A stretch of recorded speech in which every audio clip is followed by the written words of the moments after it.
Celine asked how is kappa calculated, and Teresa put in a link for a Cohen kappa free calculator.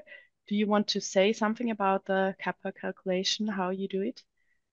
Yeah, we usually use software for study selection, like Covidence or Distiller SR. And within this software, there is kappa calculation automatically done, which is very helpful. So we usually don't calculate it by ourselves, but we have it within the software. So another reason why it can be helpful to use supportive software. Okay. And then Natalia asked, what did you mean by, so it's about the data extraction. What did you mean by build on data from systematic reviews? Would you say Uh, something about that?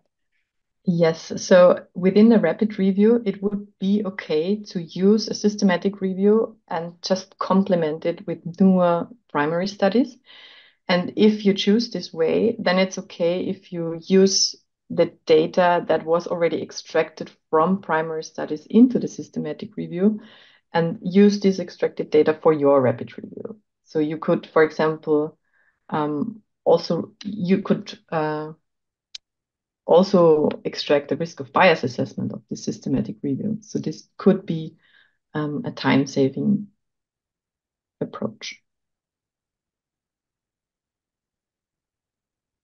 Okay. And then Mamadou has a problem with using Revman 5.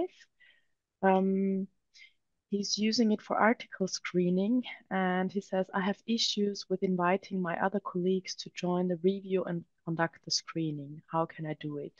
So Revman 5 for article screening. If you mean RefMan, which is provided by Cochrane, Mhm. then I have bad news because this is only available as a web version anymore. So the downloaded version is not updated anymore and it's not supported anymore. And maybe this is the reason why you cannot invite other people. And in addition, I would not use Refman for study selection because Refman is more a tool that helps you to write the review and do analysis within. But for study selection, other tools like Covidence or Abstracker or Rayan are more helpful, where you can upload the records and invite people and then screen the records for eligibility. There is a follow-up question to that. It seems that there are difficulties in inviting other members of the team to the review. If you use Refman Web too, so I'm not an expert in Refman Web. I would recommend that you contact Cochrane support, the tech support, and they maybe can help you how to solve this issue. Okay, so the next question is by Lockman. It's about risk of bias 1 and risk of bias 2. So risk of bias 1 is easy to implement, but do you think that the overall scores would be changed with risk of bias 2? This is a good question that should be evaluated in a method study, I think. I'm not aware of studies comparing these tools. I know that Cochrane for the full systematic reviews recommends the risk of bias tool 2.0 because it's a further development of the older tool. But from a pragmatic point of view, we as a Cochrane Rapid Review Methods group think it's also enough if you have limited resources to use the older tool because it's easier to implement and probably the results are not different in a major amount, but I'm not aware of studies comparing these two tools yet.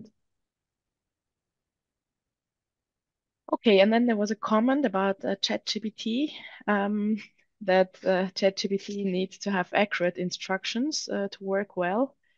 Um, do you want to comment that as well? That's a good point. So the study I referred to, they were not really happy with the results of ChatGPT and risk of bias assessment. It could be that the prompts were not ideal. That's why I said we should wait for more studies and see what future studies will bring, because I know there's a lot of studies going on in this area, and I think there will be a lot of changes in this area, maybe in a few years. These large language models do our reviews, but at the moment, I didn't find convincing studies yet. Hmm. Okay. The next question is about a robot reviewer. Um, Two asked about if you have used it in the last 3 months, because it seems not to be working anymore. No, I have not. Okay. Okay. Thanks for this information. I wasn't aware of that. Okay. The next question is about, Kieran Deep asks if you can please talk about entering continuous data for the funnel plot synthesis. This is a very specific question and maybe fits even better into the next webinar on synthesis. But in general, if you use a software where you conduct meta-analysis, you can enter continuous data as well as dichotomous data. And usually when you enter all the data for the meta-analysis, there is also the function of doing the funnel plot calculations. And it usually only works if you have at least 10 studies included in the meta-analysis. I mean, it works with less, but it's not very useful for interpretation. Hmm. Okay. Then Donald has two questions. The first question is, do you think rapid reviews will become the norm? And if so, what might be the consequences for evidence synthesis as a whole? No, I don't think they will be the norm. I think they are just a part of the evidence synthesis family, and they are not appropriate all the time. So a rapid review should be done if there is an urgent need for decision making or if there are really limited resources. But there are lots of questions that require a full systematic review, especially if they have important consequences for a large amount of people. And if there is not this urgent need, then I think systematic reviews are still the gold standard for evidence synthesis. Okay. And the second question is, do you think it is valid to combine a rapid approach with conducting an overview of systematic reviews and guidelines? Uh, yes, I think the rapid approach can be applied to all kinds of evidence synthesis because, as I showed you, we also have a paper on rapid scoping review or on rapid qualitative evidence synthesis. I have to say that our recommendations are focused on reviews of interventions, and there might be uh, special changes needed for different review types. But in general, I think if there is an urgent need for decision making and you need an overview of reviews, you could apply abbreviations there too. But be cautious about the potential bias that you introduce. Jill has a follow-up question regarding the risk of bias assessment. Um, so if you have many different study designs in a rapid review, would you handle them with the usual range of tools? Or what Uh, tools would you use? Yes, so it's important that you use a tool that is tailored to the study design. So you cannot use the Cochrane risk of bias tool for observational studies, for example. If you include many different study designs, um, you might think about a best evidence approach when synthesizing the data so that you focus on the best available evidence for your question first and then complement it with the other study designs. But you need to use the specific tools for the different study designs. You cannot use one for all, I'm afraid. Hmm. Um, okay, and Karen Deep has a follow-up question for the synthesis part. It's using Graph Web and having difficulty with continuous data. So the next webinar for data synthesis will be next year on Thursday, the 25th of January. And we will post that in the chat in a minute as well. Oh, Oliver just did. Thank you.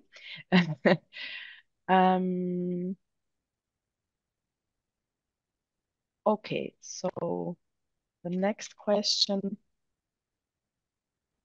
is it recommended to add rapid review in the title? The rapid, should you add the rapid in the title if you have done a rapid review?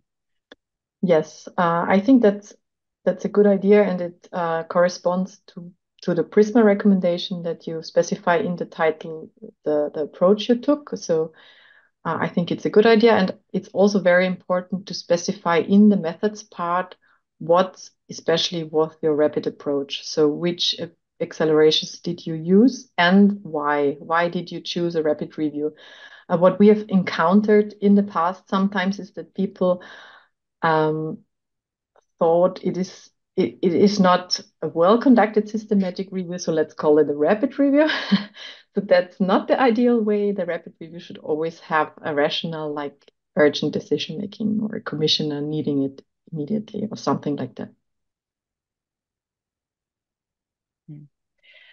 The next question is by Graham.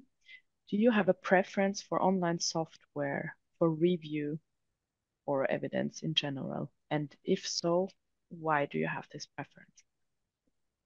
I'm not sure if I'm allowed to say anything if this is advertisement. But of course, we use Covidence as we are affiliated to Cochrane, and Covidence is very well linked to Cochrane reviews. It helps you transfer data to Refman Web. We also use Distiller SR in our team, but it is not a free cost where it costs a little bit of money, but we find it quite useful because it facilitates the whole review process. So you can make changes so it fits really to your review purposes in case you have different kind of reviews you do. Okay, and then there's a question about the recommendations for the search for evidence in rapid reviews. What are the main differences with a systematic review? Yeah, I would like to refer to the webinar that our information specialist Irma Klerings did last month. You will find the recording of the webinar on the website.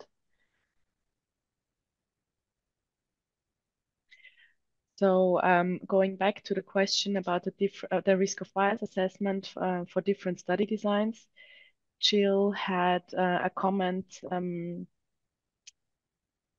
He or she is reviewing a protocol where they have done something odd. Do you want to,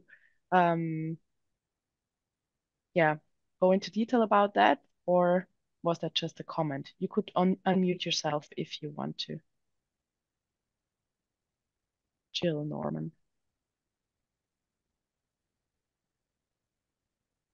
If not, that's also okay.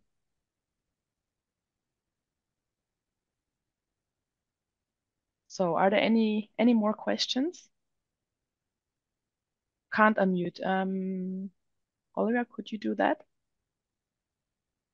Hi. Hi. Can you hear me?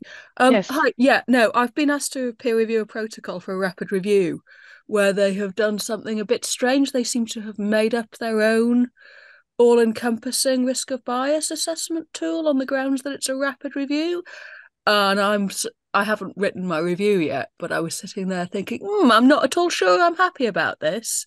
So I thought it was worth asking whether you would recommend that actually one did what one would normally do, which is choose the appropriate tool for each study design.